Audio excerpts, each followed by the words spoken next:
I am Madhvi, your English educator. Okay. In the last class, we learned about the tenses. Understood? And as we know, we can repeat it as the tense. Okay. It is three parts: present, past, future. Okay. And each tenses has four parts. Okay.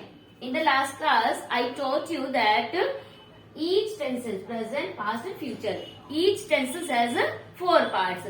Four parts was indefinite, you can say simple also, continuous, perfect and perfect continuous. Okay. So today we will start about the present indefinite tense. Clear it? Okay. In the last class हम सब लोगों ने पढ़ा था last class में tense कितने प्रकार के होते हैं, ठीक है, और टेंसेस के पार्ट कितने होते हैं, मतलब कि टेंस तीन तरह के होते हैं, present, past and future. Okay. और उन टेंसेस के भी चार पार्ट्स होते हैं, indefinite, continuous, perfect and perfect continuous. तो अब हम पहले पढ़ेंगे, पहला जो हमारा है जो प्रेजेंट टेंस का इंडेफिनिट टेंस है, जो सिंपल प्रेजेंट है, उसके बारे में पढ़ेंगे. ओके. तो सबसे पहले हम लोग इसको जान लेते हैं कि प्रेजेंट इंडेफिनिट टेंस क्या होता है. Okay. So let us know about the present indefinite tense और सिंपल प्रेजेंट. ओके. ओके बेटा देखो, it expresses habitual actions. Okay. In the present indefinite tense it expresses habitual actions, daily routines, universal truth and fixed facts. Okay. Means habitual action, as you know, which we are doing, that is the habitual actions. जो हमारी habits होती है वही habitual actions होते हैं. Daily routines क्या होते हैं, जैसे कि मैं स्कूल जाता हूँ, मैं खाना खाता हूँ, मैं पढ़ता हूँ, मैं नहाता हूँ, ये सारी चीजें क्या होती हैं, ये हमारे डेली रूटीन्स में आती हैं. ठीक है. Universal truth, the sun rises in the east, सूरज पूर्व में निकलता है. ठीक है. पश्चिम में क्या होता है, सेट होता है, मतलब अस्त होता है. ठीक है. जैसे डॉग बार्क्स एट स्ट्रेंजर्स, है ना. ये सारी चीजें क्या होती है बेटा, यूनिवर्सल ट्रूथ्स होती हैं. एंड फिक्स फैक्ट्स, जो फिक्स फैक्ट्स होते हैं वो भी इसी में आते हैं. ठीक है. जो प्रेजेंट इंडेफिनिट टेंस होता है उसी में हमारे फिक्स फैक्ट्स भी आते हैं. Okay. And it uses the base form. Base form सबसे पहले हम लोग समझ लेते हैं what is the base form. Base form बेटा देख लो, बेस फॉर्म क्या होती है, जैसे V1 you know what is the means of V1. V1 means the first form of the verb. अच्छा, सबसे पहले हम लोग वर्ब भी देख लेते हैं क्या होती है. वर्ब तो सबको पता होगा, आपने छोटी क्लासेस में जो होते हैं 4th 5th में आपने पढ़ी होगी वर्ब क्या होती है. Verb means action words.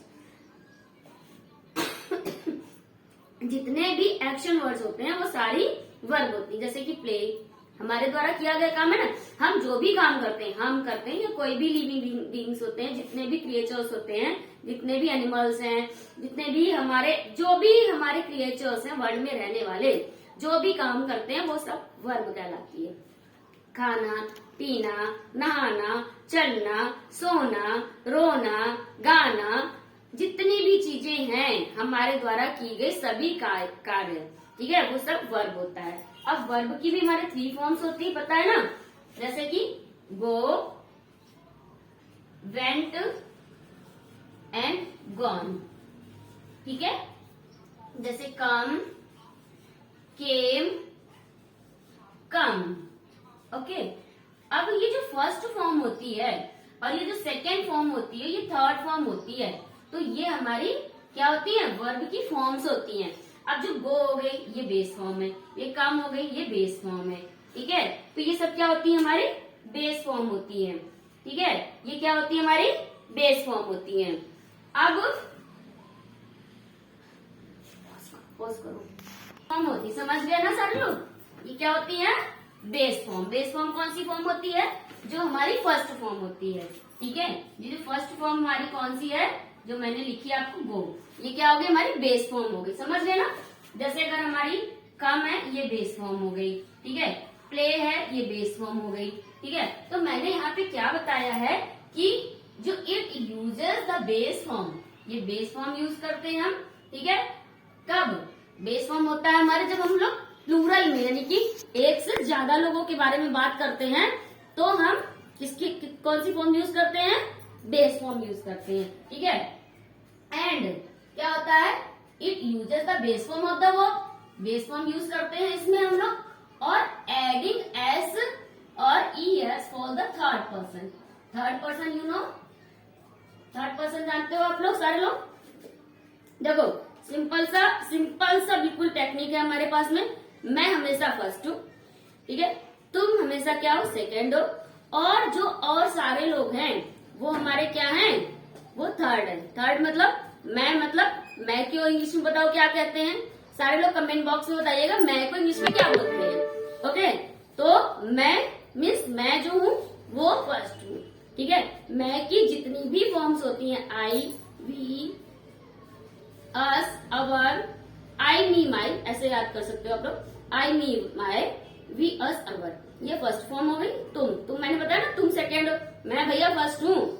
कोई भी करे भाई मैं फर्स्ट हूँ। ठीक है, अगर मैं फर्स्ट हूँ मतलब कि फर्स्ट फॉर्म इज द मैं को इंग्लिश में क्या बोलते हैं, बोलो जल्दी से। मैंने बोला ना कमेंट बॉक्स में आपको क्या करना है, बताना है कि मैं को इंग्लिश में क्या बोलते हैं। ठीक है, ओके। अब मैं मतलब I, me, my, we, us, our. Okay, clear है ना बात। अब मैं फर्स्ट हो गया तो तुम तो भैया सेकेंड ही होगे ना, तो यू आर द सेकेंड। तो यू किसकी फॉर्म है, सेकेंड फॉर्म, सेकेंड पर्सन। अभी हम लोग पर्सन की बात कर रहे हैं, मैं फर्स्ट पर्सन हूँ, आप सेकेंड पर्सन हो।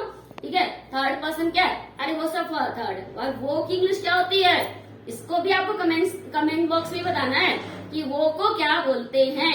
वो मतलब वो सब, अब वो सबको क्या बोलोगे, they, them, their, okay, he, she, it और एनी नेम। ठीक है, जिसका भी जो भी नाम है वो भी थर्ड पर्सन में ही आता है। समझ रहे हो ना बात, ओके, वेरी गुड। अब इसको मैंने क्या बताया आपको कि it uses the base form of the verb adding S और ES for the third person. ठीक है, और सिंगुलर सब्जेक्ट्स होते हैं अगर थर्ड पर्सन के, तो उनके साथ में हम लोग क्या करते हैं, एस और ईएस का यूज करते हैं। कारण है इतनी बात समझ आ गया ना आपको। ओके, तो मैंने क्या इसको बताया कि थर्ड पर्सन यूज करना, सिंगुलर सब्जेक्ट कौन से हैं उनके साथ में। अब जो बेस फॉर्म है हमारी, बेस फॉर्म कौन सी है, ये। अब इसके साथ में जैसे कि मैंने बोला आई प्ले। ठीक है, आई हमारा क्या है, आई। देखो अब मैंने आई क्यों लिखा है, इसका भी एक रीजन है, समझ में आ रहा है। अभी क्योंकि बहुत सारे आप लोगों में ना, जितने भी लोग देख रहे होंगे, आई तो बोलोगे भैया हम तो अकेले ही है ना, मैं तो एक ही पर्सन हूँ, और एक के लिए तो हम लोग तो सिंगुलर का यूज करेंगे ना, सिंगुलर वर्ब लगाएंगे। नहीं, I always considered as a plural, understood. I को हमेशा हम लोग प्लूरल की तरह ही कंसिडर करते हैं, तो इसके साथ में हमेशा हम लोग बेस फॉर्म का ही यूज करेंगे। क्लियर है ना इतनी बात, आई के साथ में लगाया। अभी गो को हम लोग यूज करते हैं, यू कम। ठीक है, यू भी ऑलवेज किसकी तरह यूज होता है, प्लूरल की तरह ही यू का भी यूज होता है। एंड वी प्ले और दे प्ले। ठीक है, अंडरस्टूड बेटा, अंडरस्टूड ना। ये हमारी क्या है, ये हमारे सारे प्लूरल वर्ब, सॉरी ये सब हमारे प्लूरल सब्जेक्ट्स हैं। प्लूरल के साथ में हम लोग केवल बेस फॉर्म का यूज करते हैं। अगर थर्ड, क्या हमने बताया, थर्ड पर्सन है या फिर कोई सिंगुलर सब्जेक्ट है, उसके साथ में हम लोग क्या करते हैं, एस और ईएस का यूज करते हैं। जैसे इसका एग्जाम्पल हम लोगों ने देखा, अभी हम लोग इसी में क्या देखेंगे, एग्जाम्पल देखेंगे थर्ड पर्सन का भी। जैसे कि अब देखो यहाँ पर ही, अभी ये गो है ना, ही के साथ में हम लोग ईएस का यूज कर देंगे, ही गोज। ओके, अभी हम लोग क्या करेंगे, शी का यूज कर सकते हैं। सेकेंड सेंटेंस हमारा हो गया शी। ठीक है, सी गोज होगा, या फिर शी कम्स हो जाएगा, एस का ऐड कर देंगे इसको, है ना। अब यह हमारा है क्या, नेक्स्ट देख लो।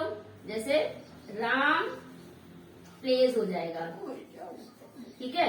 Okay guys, this is only the introduction of the present indefinite tense and the practice exercise will be next part, ठीक है।